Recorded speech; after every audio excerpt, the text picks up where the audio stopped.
ഞാൻ എപ്പോഴും ഒരു ഊപ്പർവാല ഒരാളുണ്ടെന്ന് വിശ്വസിക്കുന്ന ആളാണ്.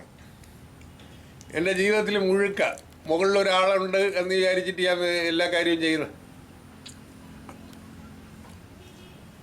ആ അത് തന്നെ അത് തന്നെ. ആ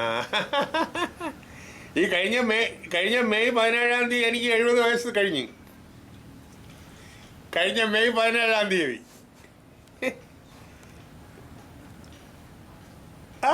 അയ്യോ, കഴിഞ്ഞ മെയ് 17 ആയില്യ നാളിൽ എനിക്ക് 70 വയസ്സ് കഴിഞ്ഞു. ആ ശരി ചേച്ചി. ഓ ആ രാമു ബാംഗ്ലൂരിൽ തന്നെ. ശിവന്റെ പടം ഞാൻ പവിത്രത്തിനടുത്താണ്.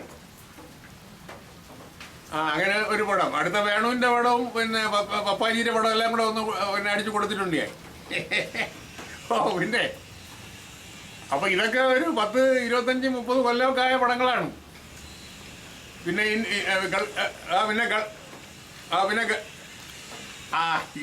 പിന്നെ ഞാൻ ഇങ്ങനെയല്ലേ. പിന്നെ influences of Gulf money in Kerala, അതിൻ്റെ വർക്കിഷിൽ അതിൽ നിന്ന് കൊടുക്കാമെന്ന് വിചാരിച്ചു. ഏറ്റുമാനൂർ. അന്നാണ് നിങ്ങൾ അവിടെ താമസിക്കുന്നത് പൂർണ്ണാലാഴ്ചയിൽ ബീനയായിട്ട്. ഞാൻ തെറ്റിദ്ധരിച്ചിട്ട് ഞാൻ വേണുവിൻ്റെ ചോദിച്ചില്ല എവിടെ തടിച്ചിട്ട് വന്നെന്ന്. അങ്ങനെയൊക്കെ അങ്ങനെ ഇനി ഒരു 10-20 അങ്ങോട്ട് പോകുന്നു തോന്നണം. ഓ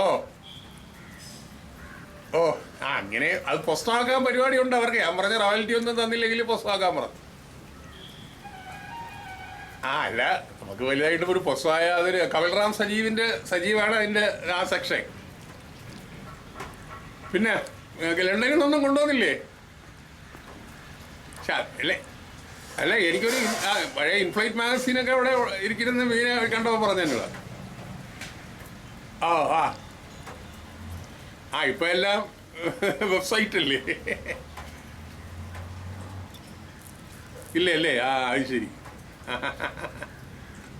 അപ്പോൾ ഞാനിപ്പോൾ പോണത് മാർത്താണ്ഡൻ്റെ പടത്തിനാണ്. നമ്മളെ മാർത്താണ്ഡൻ്റെ ഒരു ദിവസത്തെ വർക്ക്. അപ്പം ഞാൻ പറഞ്ഞു എനിക്ക് ഓടാനും ചാടാനും ഒന്നും പറ്റില്ല, നിൽക്കാൻ തന്നെ പ്രയാസമുണ്ട്. അപ്പോൾ പറഞ്ഞു ബാലയണ്ണ എൻ്റെ പടത്തിന് വേണം.